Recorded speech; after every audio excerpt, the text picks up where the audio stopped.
प्रश्नावली 3 का 7वां प्रश्न अब हल कर लेते हैं। तो 7वां प्रश्न है 7x का वर्ग माइनस 2x माइनस 5। इसका भी क्या करेंगे, गुणनखंड करेंगे। तो गुणनखंड कैसे करेंगे, तो ये जो पहला है और अंतिम पद है, इन दोनों के जो संख्या वाला मान है इनका गुणा कर देते हैं। तो इसके में संख्या क्या है, 7 है, और इसमें संख्या क्या है, माइनस 5 है। गुणा कर दो तो 7 पंचे 35, तो माइनस 35 आ गया। अब ये 35 को ध्यान में रखते हुए हमें ये माइनस जो 2 है इसको 2 हिस्सों में तोड़ना है। तो जब इसे 2 हिस्सों में हम तोड़ेंगे तो मान गुणा करने में कितना आना चाहिए, माइनस 35 आना चाहिए, और जोड़े और घटाने पर कितना आना चाहिए, माइनस 2 आना चाहिए। तो इसको 2 हिस्सों में तोड़ेंगे, तो कैसे तोड़ेंगे, माइनस 35 को ध्यान में रखते हुए गुणा के रूप में भी तोड़े हैं, ठीक है। तो 7 गुणित अगर मैं 5 करता हूँ तो कितना होगा, 7 पंचे 35, ठीक है, आ रहा है 7 गुणित 5। अब यहाँ पे माइनस किस साइड में रहेगा, ठीक है। तो यहाँ पे देखो माइनस क्या है, यहाँ पे माइनस लगा है, मतलब बड़ा संख्या जो है वो माइनस है, तो ये हो गया माइनस। तो ये हो गया 7 पंचे 35 आ गया। अब इसे जोड़े या घटाएं तो कितना प्राप्त होना चाहिए, -2। तो देखते हैं ये भी सिद्ध हो रहा है कि नहीं हो रहा है। तो ये हो गया -7 + 5 करते हैं तो ये आ गया -2। मतलब हम -2 को 2 हिस्सों में अगर तोड़ेंगे तो उसका जो 2 हिस्सों में तोड़ेंगे तो उनका जो मान आएगा वो -7 + 5 आएगा। तो चलो अब आगे हल करते हैं यहाँ पे। तो ये हो गया 7x का वर्ग माइनस 7x + 5x -5। जोड़ा बना लो अब। तो जोड़ा बनाएंगे तो यहाँ पे क्या निकल रहा है, दोनों में देखो, तो दोनों में निकल रहा है, यहाँ पे 7 निकल गया और x निकल गया, क्योंकि दोनों में है तो 1 से 7x से निकल गया। यहाँ पे बचा x - 1, फिर यहाँ पे प्लस है, फिर यहाँ पे देखो दोनों में 5 है तो 5 यहाँ पे दोनों से उभयनिष्ठ निकल गया, बचा क्या, x - 1 बचा। अब ये x - 1 दोनों में है तो फिर से उभयनिष्ठ क्या निकलेगा, x - 1 निकलेगा, और जो बचा है उसको दूसरे कोष्ठक में लिखते हैं, तो 7x + 5। तो ये रहा इसका आंसर, ठीक। तो हमने यहाँ पे गुणनखंड कर दिया 7वें प्रश्न को। 7वां प्रश्न आपको समझ में आया। चलो अब 8वां को बना लेते हैं।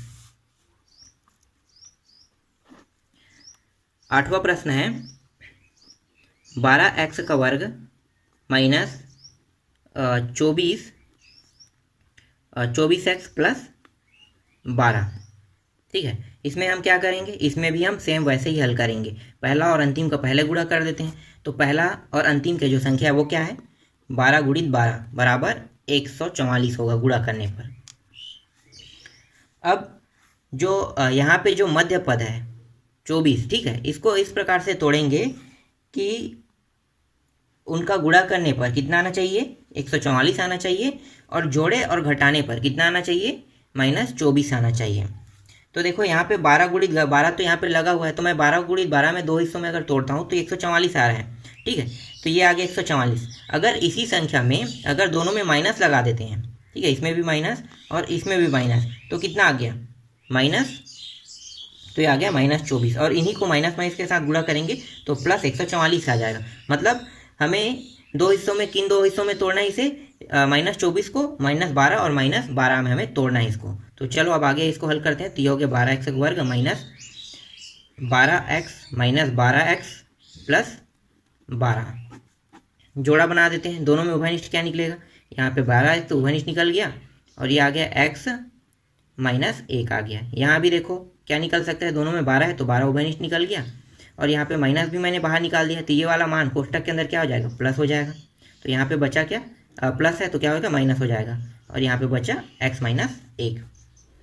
तो यहाँ भी उभयनिष्ठ फिर से निकल जाएगा, तो x - 1 निकलेगा, बचा है उसको दूसरे कोष्ठक में लिख लेते हैं, 12x - 12, ठीक। ये रहा इसका आंसर। 8वां भी कंप्लीट हो गया।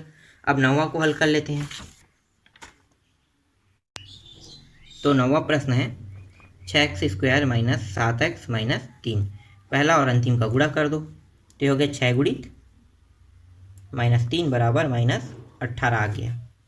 अब इसको 2 हिस्सों में इस प्रकार से तोड़ेंगे कि गुणा करने पर -18 आना चाहिए, जोड़े या घटाने पर -7 आना चाहिए। तो 9 को 2 हिस्सों में 7 को 2 हिस्सों में तोड़ते हैं, तो एक हिस्सा 9 और 2, तो 9 दूनी कितना हो गया, 18 हो गया। तो 9 दूनी 2 करते हैं तो 18 आ रहा है। तो देखते हैं कि ये दोनों मान को सिद्ध कर रहा है कि नहीं कर रहे हैं। तो ये हो गया, माइनस में लेते हैं 9 को और प्लस में लेंगे 2 को, तो ये हो गया -18। फिर ये हो गया -9 + 2, तो -7 आना चाहिए। तो ये देखो -7 आ गया। मतलब यहाँ पे हम जो मान ले रहे हैं वो एकदम सही ले रहे हैं। अब इसको आगे हल कर लेते हैं। तो ये हो गया 6x², ये आ गया -9x + 2x - 3, जोड़ा बना लो। तो यहाँ पे उभयनिष्ठ क्या निकल सकता है, देखो 3 के पहाड़ा में 6 आता है, 3 के पहाड़ा में 9 आता है, मतलब 3 उभयनिष्ठ यहाँ निकल गया। यहाँ पे दोनों में x है तो x भी उभयनिष्ठ निकल गया। और ये 3 के पहाड़े में कितने बार में आया, 2 बार, तो ये हो गया 2x।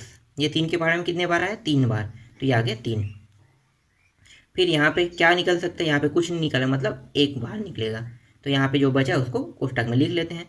तो 2x - 3। अब यहाँ पे उभयनिष्ठ क्या निकल सकता है, तो यहाँ पे 2x - 3 निकल गया। जो बचा है उसको दूसरे कोष्टक में लिख लेते हैं, 3x + 1। ये रहा इसका आंसर।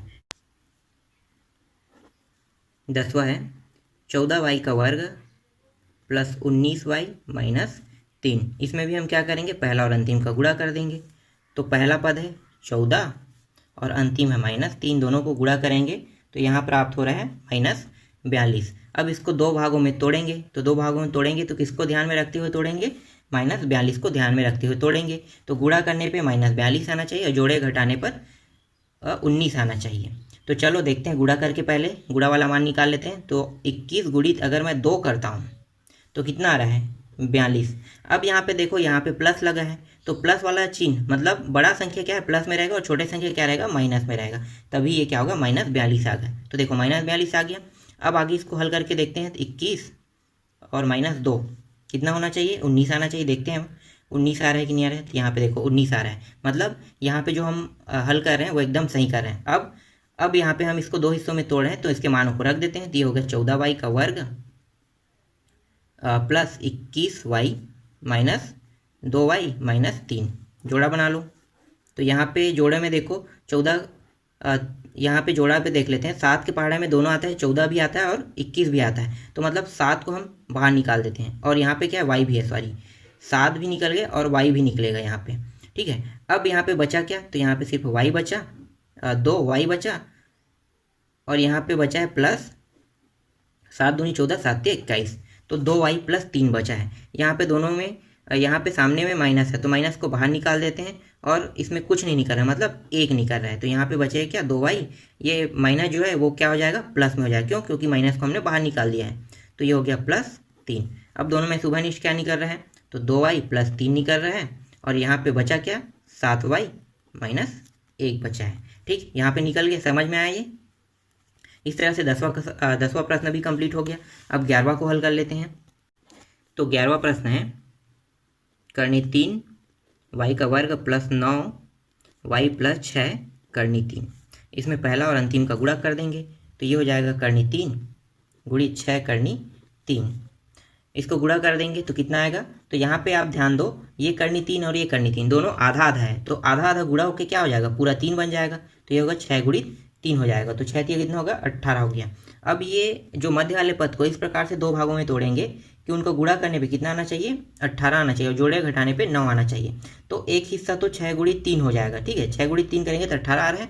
अब देखते हैं 6 + 3 करते हैं तो 9 आ रहा है कि नहीं आ रहा है। तो यहाँ पे 9 आ रहा है, मतलब इसका एक मान 6 रहेगा और दूसरा जो मान रहेगा तोड़ेंगे वो 3 प्राप्त हो रहा है। तो चलो अब आगे हल कर देते। ये करनी 3 y² + 6y + 3y + 6 करनी 3। तो ये हो जाएगा करनी 3y²। इसको तोड़ देते हैं 2 हिस्सों में, तो 3 गुणित 2 में टूट जाएगा। तो ये हो गया y + 3y प्लस, इसको भी तोड़ देते हैं 3 गुणित 2 में, और ये हो गया करनी 3। ठीक है, 2 हिस्सों में टूट गया। अब ये हो जाएगा करनी 3y² प्लस, यहाँ पे देखो 3 है, इसको 2 हिस्सों में करनी 3 लिख सकते हैं, करनी 3 और करनी 3, ये हो गया, और ये हो गया 2y। ठीक है, ये पूरा पूरा 3 है, तो अगर पूरा है 3 को, इसको अगर करनी में लिखें तो करनी 3 ऐसा लिख सकते हैं इसको। चलो आगे हल करते हैं। तो ये हो गया 3y + 3 2 करनी 2 और करनी 3 है। ठीक है, अब यहाँ पे जोड़ा बना लो। इसमें दोनों जोड़ा देखते हैं, जोड़े में से क्या क्या उभयनिष्ठ निकल सकता है। तो देखो करनी 3 और y दोनों में है, तो करनी 3 और y उभयनिष्ठ निकल गया। बचा क्या, यहाँ पे y बचा। फिर यहाँ पे एक करनी तो निकल गया, एक y भी निकल गया, तो 2 करनी 3 बचेगा यहाँ पे। ठीक, यहाँ पे बच गया। अब प्लस यहाँ पे देखो दोनों में क्या है, 3 है, तो 3 को बाहर निकाल लो। बचा क्या है, बचा है y प्लस 2 करनी 3 बस बचा है। ठीक, अब यहाँ से फिर से उभयनिष्ठ निकल सकता है, y प्लस 2 करनी 3, ये रहा y प्लस 2 करनी 3 बाहर निकल गया। जो बचा है उसको दूसरे कोष्टक में लिख लेते हैं, तो दूसरा कोष्टक में लिखेंगे 3y प्लस 3 लिखेंगे। ठीक, तो इस तरह से ये भी क्वेश्चन कंप्लीट हो गया। ये रहा इसका आंसर। अब लास्ट प्रश्न देख लेते हैं 12वां को। तो 12वां प्रश्न है 144 x square plus 24 x plus 1, पहला और अंतिम का गुणा कितना होगा, 144 गुणित 1 मतलब 144 का 144 आएगा।